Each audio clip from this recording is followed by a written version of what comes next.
Hello my dear student, बेटा class 10th के board के एग्जाम लगभग आने ही वाले हैं। तो आज मैं आपको कराने वाला हूं एक बहुत ही इंपॉर्टेंट चैप्टर का रिवीजन। चैप्टर का नाम क्या होगा? चैप्टर का नाम है अनुक्रमणिका यानी कि इंडेक्स। ये चैप्टर एग्जाम के पॉइंट ऑफ व्यू से बहुत इंपॉर्टेंट है। बहुत इंपॉर्टेंट इसलिए क्योंकि इस चैप्टर से हर साल 8 नंबर का एक क्वेश्चन लगभग पूछ लिया जाता है, या 4 नंबर के 2 क्वेश्चन आ जाते हैं और 1 नंबर में एक क्वेश्चन तो आता ही है बेटा। तो चैप्टर इंपॉर्टेंट है तो सीधी सी बात है भाई, इस चैप्टर का रिवीजन आज हम करेंगे। कोशिश करेंगे कि 20 से 25 मिनट की क्लास में ये कंप्लीट चैप्टर बेटा मैं आपको करा दूं। अब मैं आपको हर एक चैप्टर की एक एक क्लास कराऊंगा। अब तक हमने डीपली पढ़ा था, अब हम शॉर्ट में पढ़ेंगे। अब हम करेंगे कैसे बेटा इस क्लास को? देखो बेटा, आज की इस क्लास में मैं आपको क्या क्या टॉपिक कराऊंगा पहले वो बता देता हूं, फिर उन टॉपिक पर हम डिस्कस करेंगे। तो आज की क्लास का पहला टॉपिक हमारे पास क्या होने वाला है? वो होने वाला है भाई अनुक्रमणिका का अर्थ। मुझे उम्मीद है कि आप सभी को आता होगा, बट सभी स्टूडेंट ऐसे नहीं है जिन्होंने पढ़ा है। तो सीधी सी बात है, मैं बेसिक से स्टार्ट करूंगा लेकिन रिवीजन की क्लास में कंप्लीट करा दूंगा। तो पहला टॉपिक होगा अनुक्रमणिका होती क्या चीज है। जैसे हमें ये पता लगेगा अनुक्रमणिका क्या होती है, फिर हम इसके दूसरे इंपॉर्टेंट क्वेश्चन पर जाएंगे जो एग्जाम के अंदर पूछा जाता है। वो इंपॉर्टेंट क्वेश्चन है अनुक्रमणिका के लाभ क्या क्या होते हैं। यानी कि अनुक्रमणिका क्या होती है आपको पता लग गया कि भैया अनुक्रमणिका ये होती है। अब जब मुझे ये पता है कि ये अनुक्रमणिका ये है तो इसके लाभ क्या क्या है वो पता होना आवश्यक है, क्योंकि दोनों प्रश्न एक साथ आते हैं। अनुक्रमणिका क्या होती है और उसके लाभ बताएं।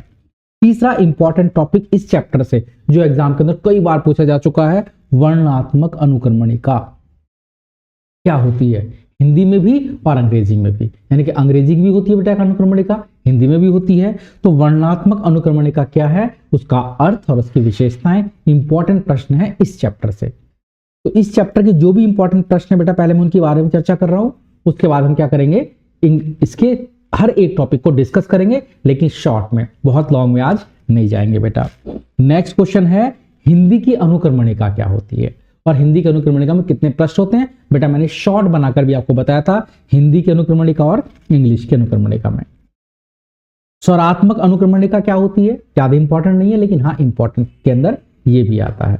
उसके अलावा एक और प्रश्न है जो बहुत ही इंपॉर्टेंट है, श्रृंखला अनुक्रमणिका क्या होती है। श्रृंखला अनुक्रमणिका इंपॉर्टेंट है, एग्जाम के पॉइंट ऑफ व्यू से आपको आना जरूरी है बेटा। तो श्रृंखला अनुक्रमणिका के बाद जो पेपर के अंदर प्रश्न पूछा जाता है, आपके मैडम ने भी आपको बताया होगा कि हमारा लास्ट टॉपिक आज का होने वाला है कार्ड अनुक्रमणिका। बहुत ही इंपॉर्टेंट है, ये मानकर चलो ये टॉपिक तो एग्जाम के अंदर आएगा। अगर इंपॉर्टेंट टॉपिक की बात करें तो अनुक्रमणिका नाम के चैप्टर से ये प्रश्न है जो कि एग्जाम के अंदर पूछे जाते हैं। अनुक्रमणिका के अंदर इंपॉर्टेंट प्रश्न। अब एक एक टॉपिक को हम जल्दी डिस्कस करते हैं ताकि 20 से 25 मिनट के अंदर, देखो 3 मिनट हो चुकी है, 20 से 25 मिनट की क्लास में हम इसे पूरा क्या कर ले, कंप्लीट कर ले। तो सबसे पहली चीज आती है कि अनुक्रमणिका होती क्या चीज है। देखो अनुक्रमणिका को मैं शॉर्ट में तोड़ूं तो अनुक्रम आता है, और क्रम का मतलब होता है कि अपने दस्तावेजों को या अपने जो भी बेटा आपके पास क्या है, कुछ पत्र हैं, प्रलेख हैं, उन पत्रों को इस प्रकार से लगाना या इस क्रम से लगाना ताकि उन्हें आसानी से ढूंढा जा सके। यानी कि सोचो बेटा, मेरे पास बहुत सारे लोगों के पत्र आते हैं, बहुत सारे क्रेता हैं, विक्रेता, उनके पत्र मेरे पास रखे हुए हैं। अब मुझे कैसे पता लगेगा कि भैया मोहन का पत्र कहां पर रखा हुआ है? तो मैं पत्रों को एक टेक्निक से लगाऊंगा। ए वाले पत्र अलग, बी वाले पत्र अलग, सी वाले पत्र अलग, ऐसे लगा सकता हूं, या ऐसे अनार या आ से आम वाले पत्र अलग, मतलब इस तरह से लगा सकता हूं। तो पत्रों को किसी ऐसे क्रम में लगाना या पत्रों को किसी ऐसे तरीके से रखना जिससे उसे आसानी से ढूंढा जा सके, बस उसी क्रम को मैं बोल देता हूं कि यह अनुक्रमणिका है। सर ऐसा हमने कभी देखा? हाँ बेटा देखा है। जैसे आपकी बुक होती, बुक में बहुत सारे चैप्टर होते हैं, तो आप चैप्टर कैसे ढूंढते हो? सबसे पहले बुक के पहले पेज पर पहुंच जाते हो, वहां पर अनुक्रमणिका दी होती है। कहोगे सर नहीं दी होती, वहां तो इंडेक्स लिखा होता है। बेटा वही इंडेक्स को अंग्रेजी में हम बोलते हैं अनुक्रमणिका।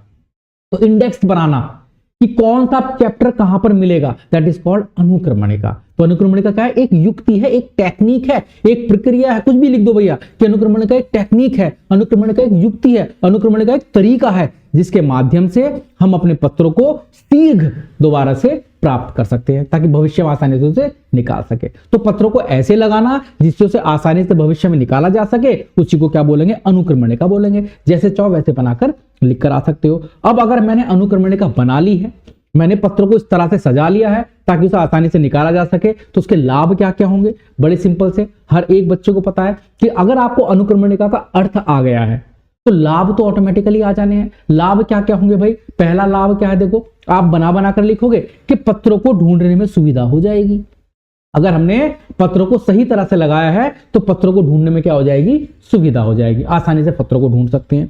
दूसरों को पत्रों का नस्तीकरण करने में सुविधा हो जाएगी, क्योंकि सर नस्तीकरण तो चैप्टर होता है, ये क्या है, नस्तीकरण का मतलब होता है पत्रों को फाइलों में रखना, पत्रों को फाइलों में रखना, उनकी फाइलें बनाना, वो कहलाता है नस्तीकरण। अब सीधी सी बात है, अगर मैं क्रम में लगा लूंगा तो उन्हें फाइलों में रखना बड़ा आसान है, कौन सी फाइल में कौन सा पत्र रखा जाएगा। तो सीधी सी बात है, पहला फायदा आसानी से ढूंढ सकते हैं, दूसरा फायदा उसका नस्तीकरण कर सकते हैं, फाइलिंग कर सकते हैं, तीसरा फायदा समय और धन दोनों की बचत होगी। ये वो चीजें हैं जो आपको आती हैं पर आपको पता नहीं था कि हम बनाकर भी लिख कर आ सकते हैं, आप बनाकर कुछ और ही लिख कर आते। अब बनाकर क्या लिखोगे, पत्र को आसानी से प्राप्त कर सकते हैं, पत्रों का आसानी से नस्तीकरण कर सकते हैं, फाइलिंग कर सकते हैं, हमें समय और धन दोनों बचते हैं, पत्रों को निश्चित क्रम में रखने की सुविधा। अब हमें क्रम मिल गया कि कौन सा पत्र किस क्रम में रखना है, कौन सा पत्र कहां पर रखना है, ये सुविधा हो जाएगी। पुस्तकालयों में बड़ा उपयोगी होता है, देखो पुस्तकालय में तो बहुत सारी पुस्तकें होती हैं, है ना। अब आप कैसे पुस्तकों को ढूंढोगे, तो वो कैसे पुस्तक हम ढूंढते हैं बेटा, हम ढूंढते हैं अनुक्रमणिका की हेल्प से। ए वाली पुस्तक अलग, बी वाली पुस्तक अलग, सी वाली पुस्तक अलग, डी वाली पुस्तक अलग, तो आसानी से ढूंढ सकते हैं भाई। आपकी जीत पुस्तक कहां से मिलेगी, आपकी जीत यानी कि ए से आ रहा है तो ए वाले रैक में मैं जाऊंगा और जाकर पुस्तक निकाल लूंगा। तो पुस्तकालयों में भी उपयोगी होती है। जो डॉक्टर्स होते हैं ना बेटा, मेडिकल स्टोर, वहां पर भी उपयोगी होती है, बड़े उपयोगी लिख सकते हो भाई। मेडिकल स्टोर में दवाइयां ढूंढने में उपयोगी होती है, क्या चीज, अनुक्रमणिका, वो भी अनुक्रमणिका बनाते हैं बेटा।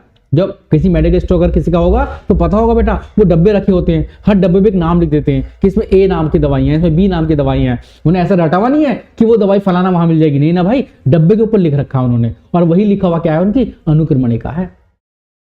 तो अब अनुक्रमणिका हम समझ गए, अनुक्रमणिका के लाभ समझ गए।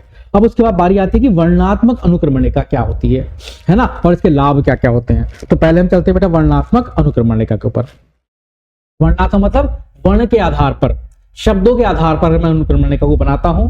तो अनुक्रमणिका बेटा बहुत अलग अलग आधारों पर बनाई जा सकती है। अगर मैं वर्ण के आधार पर, शब्दों के आधार पर अनुक्रमणिका बनाता हूं, तो क्या बोलते हैं भाई, वर्णनात्मक अनुक्रमणिका। यह अनुक्रमणिका उन कार्यालयों के लिए होती है जहां थोड़ी मात्रा में पत्र आते हैं। पत्र कमाएंगे तो याद रखना, वर्णनात्मक अनुक्रमणिका ज्यादा पत्रों में नहीं चलेगी, वहां चलती स्वरात्मक अनुक्रमणिका। क्योंकि सर वर्ण और स्वर क्या होते हैं, जैसे आप सुना बेटा कै ख गै घ, और एक ए आ ई उ, तो का अलग हो गया बेटा। खैर अभी इसकी चर्चा बाद में करेंगे, इतना ज्यादा डीपली मत जाओ, मैं बताऊंगा बेटा। वर्णनात्मक अनुक्रमणिका बेटा कम वर्ण होते हैं बेटा, कम शब्दों के आधार पर। कै का बस एक होगा, का की कु अलग अलग नहीं होंगे बेटा, चाहे कै हो, चाहे का हो, चाहे की हो, चाहे कु हो, उसके बस एक ही पत्र, एक ही फाइल होगी बेटा, है ना। और उसके बाद ख के लिए बस एक ही फाइल होगी, चाहे खा हो, चाहे खी हो, चाहे कु हो। इसका मतलब ये वर्णनात्मक अनुक्रमणिका है। जब कै के लिए अलग फाइल, का के लिए अलग फाइल, की के लिए अलग फाइल, कु के लिए अलग फाइल, अलग अलग स्वरों के लिए अलग अलग फाइलें बना दी बेटा, तो वो क्या कहलाती है, स्वरात्मक। अभी खैर इसकी बात करेंगे। इस अनुक्रमणिका में प्रत्येक अक्षर के लिए एक प्रश्न नियत होता है, बस एक अक्षर का एक पत्र, एक पृष्ठ होगा, यानी चाहे का हो, की हो, कु हो, के हो, सबके लिए, कै वालों के लिए एक ही पृष्ठ है। तो वर्णनात्मक अनुक्रमणिका छोटे कार्यालयों में बनाई जाती है। अगर मैं ये वर्णनात्मक अनुक्रमणिका बनाता हूं बेटा अंग्रेजी में, तो इस प्रकार अंग्रेजी की अनुक्रमणिका, ये इंपॉर्टेंट लाइन है, अगर मैं वर्णनात्मक अनुक्रमणिका बनाता हूं अंग्रेजी की, तो उसमें कुल मिलाकर 24 पृष्ठ होते हैं। पेपर में ये प्रश्न आता है, अंग्रेजी की वर्णनात्मक अनुक्रमणिका में कितने पृष्ठ होते हैं, तो आंसर है 24 पृष्ठ होगा। कैसे सर, ए नाम के लिए एक पृष्ठ होगा, बी नाम के लिए एक पृष्ठ होगा, ए से लेकर डब्ल्यू तक जितने भी वर्ड होंगे उनके लिए एक एक पेज होगा। तो टोटल पेज बेटा कितने हो गए, 23 पेज हो गए। हमें पता है कि अंग्रेजी में ए से लेकर जेड तक होते हैं, लेकिन ए से लेकर डब्ल्यू तक एक एक पेज, और एक्स, वाई और जेड, इन तीनों शब्दों के लिए, एक्स, वाई और जेड, इन तीनों शब्दों के लिए केवल एक पेज। तो सीधी सी बात है, 23 पेज ए से लेकर डब्ल्यू तक, और XYZ इसके लिए एक पेज, तो टोटल पेज बेटा कितने हो गए? 24 पेज हो गए। तो अंग्रेजी की वर्णनात्मक अनुक्रमणिका में कितने पेज होते हैं? 24 पेज होते हैं। अब फिर से आते हैं वर्णनात्मक अनुक्रमणिका। यह अनुक्रमणिका छोटे कार्यालयों में बनाई जाती है। हर शब्द के लिए, हर अक्षर के लिए एक पृष्ठ होगा। अंग्रेजी अनुक्रमणिका में 24 पृष्ठ होंगे। ए से लेकर डब्ल्यू तक 23 पृष्ठ होंगे। XYZ के लिए एक पृष्ठ होगा। अब अगर यही वर्णात्मक अनुक्रमणिका मैं हिंदी में बनाता हूं तो हिंदी में टोटल कितने पेज होंगे? टोटल कितने पृष्ठ होंगे बेटा? 36 पृष्ठ होंगे, 36 पृष्ठ होंगे। बहुत इंपॉर्टेंट है, हिंदी के अनुक्रमणिका में कितने पृष्ठ होते हैं? 36 पृष्ठ होते हैं। अब वर्ण के बाद आती है बेटा स्वरात्मक अनुक्रमणिका। हर एक स्वर के लिए अलग पृष्ठ। जहां बड़े बड़े कार्यालय हैं वहां पर क्या होता है बेटा?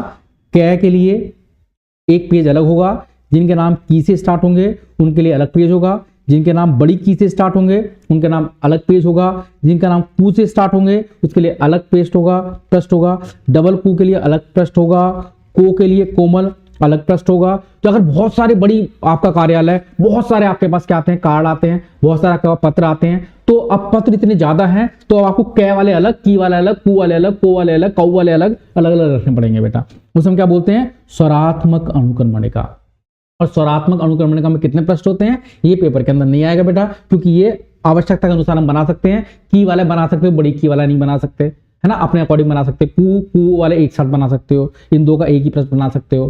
तो स्वरात्मक अनुक्रमणिका में पृष्ठों की संख्या नहीं आती बेटा, लेकिन वर्णात्मक में पृष्ठों की संख्या आती है। अगर अंतर आ जाए, स्वरात्मक बड़ी होती है, वर्णात्मक छोटी होती है। स्वरात्मक में स्वरों के अकॉर्डिंग अलग अलग पृष्ठ होते हैं, वर्णात्मक में एक अक्षर का सिर्फ एक ही पृष्ठ होता है। आगे बढ़ते हैं। श्रृंखला अनुक्रमणिका क्या होती है? श्रृंखला अनुक्रमणिका, इसमें क्या होता है? मान लो आपने, देखो ध्यान से समझना, अनुक्रमणिका की ऐसी विधि है जिसमें की सहायता से किसी ग्राहक विशेष को अलग अलग तिथियों पर लिखे गए पत्रों के संबंध में जानकारी एक ही स्थान पर मिल जाती है। कैसे बेटा? जैसे मैं बताता हूं कि मेरे पास क्या है, अब ध्यान से समझना। मैंने पेज नंबर 5 पर मोहन का एक पत्र लगा दिया। पेज नंबर 5 पर मैंने मोहन का एक पत्र लगाया। अब मोहन का जो अगला वाला पत्र है, मैं मानकर चल रहा हूं, वो पेज नंबर 10 पर है। उसका अगला जो मैंने मोहन को पत्र लिखा था वो पेज नंबर 18 पर था। उसका अगला पत्र पेज नंबर 21 पर था। उसका अगला पत्र पेज नंबर 25 पर था। अब मुझे कैसे पता लगेगा कि मोहन के पत्र कौन कौन से पेज पर लगे हुए हैं?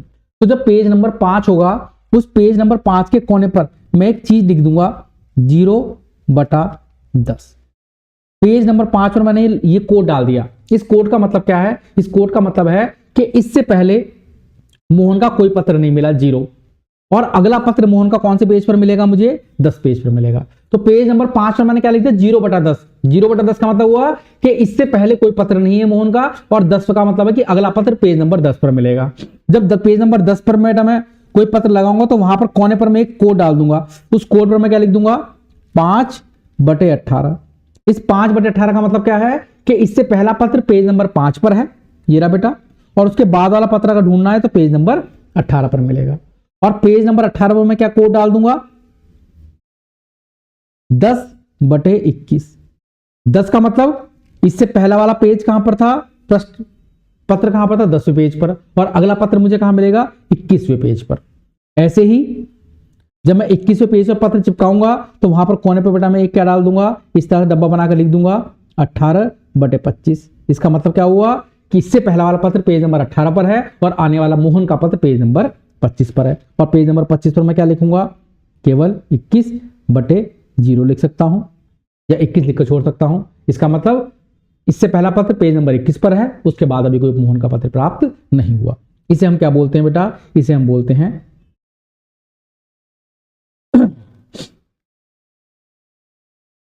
श्रृंखला अनुक्रमणिका। पढ़ते हैं लिखा क्या है बेटा। अनुक्रमणिका की एक ऐसी विधि है जिसकी सहायता से किसी विशेष ग्राहक को अलग अलग तिथियों पर लिखे गए पत्र के संबंध में जानकारी एक स्थान पर मिल जाती है। इन पत्रों की प्रतिलिपि किन किन पृष्ठों पर दी गई है ताकि उन्हें सरलता से, शीघ्रता से प्राप्त किया जा सके। श्रृंखला अनुक्रमणिका बनाने की विधि, ये बेटा जो मैंने बोला है वही विधि यहाँ पर लिख रखी है। मेरा नोट्स आपको इस पर सेंड कर दूंगा, आप वहां से चेक कर सकते हो। अब श्रृंखला अनुक्रमणिका के बाद इस चैप्टर का लास्ट और इंपॉर्टेंट टॉपिक आता है कार्ड अनुक्रमणिका। क्या होती है, इसमें कितने तरह के कार्ड होते हैं, बहुत इंपॉर्टेंट, एग्जाम में कई बार पूछी जाती है। पहली बात, कुछ इसके इंपॉर्टेंट पॉइंट्स है जो आपको कॉपी पर लिख लेने होंगे, नोट्स में भेजूंगा, साथ साथ आप लिख भी लो। पहला, इसका आविष्कार 18वीं शताब्दी में किया गया था फ्रांसीसी विद्वान जीन रोजियर के द्वारा। वैसे इतना इंपॉर्टेंट नहीं आता, लेकिन फिर भी कभी भी आ सकता है। इस अनुक्रमणिका का प्रयोग पुस्तकालयों में किया जाता है। 99% पुस्तकालयों में कौन सी अनुक्रमणिका चलती है बेटा? कार्ड अनुक्रमणिका चलती है। इस अनुक्रमणिका में कार्डों का प्रयोग किया जाता है। प्रत्येक ग्राहक के लिए एक कार्ड, एक ग्राहक का एक कार्ड बना दिया जाता है तथा जिस पर उसका नाम, उसका पता, सूचना स्पष्ट रूप से लिख दी जाती है। हर ग्राहक का एक कार्ड होगा, उस पर नाम, पता सब कुछ लिखा होगा। बैंक में नमूने के हस्ताक्षर के लिए भी यही अनुक्रमणिका प्रयोग की जाती है। अब आपको दो बातें पता लग गई। कार्ड अनुक्रमणिका पहले तो पुस्तकालयों में प्रयोग की जाती है, हर व्यक्ति के लिए एक नाम का पत्र होता है, और बैंकों में भी इसका प्रयोग कर सकते हैं। अब इसके अंदर क्या क्या चीजों की आवश्यकता होती है? एक दराजदार अलमारी की आवश्यकता होती है। एक अलमारी होती है बेटा। दरवाजों की संख्या व्यापारी की आवश्यकता पर निर्भर करती है। प्रत्येक दराज के सामने अंग्रेजी वर्णमाला के क्रमवार चिन्ह लगे होते हैं। दराज होती है बेटा बहुत सारी, उसमें जैसे ए नाम के लिए अलग, जिसमें कार्ड रखे होते हैं बेटा, कार्ड के लिए दराज होते हैं, अलमारियां होती हैं बेटा। अब जितने ग्राहक है उतनी उसके अंदर वो खांचे खाने बनवा सकता है। दूसरा, इसमें आवश्यकता पड़ती है नाम कार्ड की। अभी नाम कार्ड क्या है? नाम कार्ड का मतलब होता है वो कार्ड जिसके ऊपर ग्राहक की सूचनाएं लिखी होती हैं। पेपर में प्रश्न आता है नाम कार्ड क्या होता है, तो कार्ड अनुक्रमणिका में नाम कार्ड का मतलब होता है वह कार्ड जिस पर ग्राहक की सारी सूचनाएं लिखी होती हैं। इसमें इन्हें दराजों में वर्णात्मक क्रम में रखा जाता है। नाम कार्ड पर ग्राहक का नाम, ग्राहक का पता, टेलीफोन नंबर, खाता, पृष्ठ संख्या आदि लिखी होती है। दूसरा होता है संकेत कार्ड। एक तो हो गया नाम कार्ड जिस पर ग्राहक के बारे में सूचना लिखी होगी, एक होगा संकेत कार्ड। इन कार्डों के माध्यम से दराजों को संख्यात्मक, वर्णात्मक या स्वरात्मक अनुक्रमांक कई भागों में बांटा जाता है। इसमें प्रत्येक कार्ड का एक सिरा ऊपर उठा होता है जिससे अक्सर संख्या लिखी होती है। कहने का मतलब, एक तो हो गया वो कार्ड जिस पर ग्राहक के बारे में सूचना लिखी होगी, एक वो कार्ड होता है बेटा जिससे हमें पता लगेगा कि किस दराज में किस नाम का कार्ड रखा हुआ है। ये दराज के ऊपर लगा होता है, ये मान लो एक तरह से दराज के ऊपर लगा होता है। इसके अंदर ये लिखा होगा कि कौन सी दराज में कौन से नाम के व्यक्ति के कार्ड रखे हुए हैं। इसे हम बोलते हैं संकेत कार्ड। और तीसरा होता है अनुपस्थिति कार्ड। जब किसी वस्तु को उसके स्थान से हटाया जाता है तो उसके स्थान पर जो विवरण युक्त कार्ड रखा जाता है उसे अनुपस्थिति कार्ड बोलते हैं। मीनिंग, अगर हमने यहां से कोई चीज हटा ली तो वहां पर हम उसका एक कार्ड रख देंगे। ऐसी जगह से हटाएंगे वहां पर एक कार्ड रख दिया जाएगा, उसका मतलब ये अनुपस्थिति कार्ड है, यहां से वो चीज गायब है। अभी तो बता रखा है जब किसी वस्तु को उसके स्थान से हटाया जाता है तो उसके स्थान पर जो विवरण युक्त कार्ड रखा जाता है उसे अनुपस्थिति कार्ड कहते हैं। तो तीन पता लग गए, एक नाम कार्ड हो गया जिस पर ग्राहक का नाम लिखा होगा, एक संकेत कार्ड हो गया जो दराज पर यह बताएगा कि किस दराज में कौन सी वस्तु रखी, कौन सी वस्तु यहां किस कार्ड को रखा गया है, और तीसरा बेटा क्या होता है अनुपस्थिति कार्ड। जब किसी वस्तु को उसके स्थान से हटाते हैं तो वहां पर एक कार्ड रख दिया जाता है, ठीक है, जिससे पता लगता है कि वस्तु वहां से हटा दी गई है, उसे क्या बोलते हैं बेटा अनुपस्थिति कार्ड। ये तीनों चीजें आप याद कर लेना, बहुत इंपॉर्टेंट है। नाम कार्ड ग्राहक के बारे में लिखा होगा, संकेत कार्ड उस पर संकेत अक्षर लिखे होंगे जो दराज की बताएगा कि दराज में कौन कौन से कार्ड रखे हुए हैं, और तीसरा अनुपस्थिति कार्ड वहां पर रखा जाएगा जहां से वस्तुओं को हटाया जाएगा। इसे बोलते हैं कार्ड अनुक्रमणिका। इसके प्रयोग क्या क्या हैं? बहुत सारे प्रयोग हैं, इंपॉर्टेंट है, आप जितना चाहो उतने बनाकर लिख सकते हो कि बड़ी बड़ी जगह पर प्रयोग कर सकते हैं, कार्यालयों में प्रयोग हो सकती है, पुस्तकालयों में प्रयोग हो सकती है, उसके अलावा बेटा बैंकों में प्रयोग हो सकती है। इससे आसानी से पत्र प्राप्त कर सकते हैं, है ना, वस्तु के खोने की संभावना नहीं होती है। तो सारी चीजें जितना चाहो उतने बनाकर लिख सकते हो बेटा। बस ये इंपॉर्टेंट है कौन सी, कार्ड अनुक्रमणिका। ये पेपर में आपको पढ़कर जाना है। अनुक्रमणिका का अर्थ, वर्णात्मक अनुक्रमणिका, अंग्रेजी की अनुक्रमणिका में कितने शब्द होते हैं? कुल मिलाकर 24 शब्द होते हैं, है ना। हिंदी में कितने होते हैं? 36 होते हैं। ये आप अगर पढ़ लोगे तो इंपॉर्टेंट क्वेश्चन चैप्टर यही है, और आपका अनुक्रमणिका नाम का पूरे चैप्टर का रिवीजन हो जाता है। लगभग कितनी क्लास? लगभग वही 20 से 25 मिनट की क्लास के अंदर। चलिएगा, इस क्लास को यहीं पर समाप्त कर दे। तब तक के लिए जय हिंद।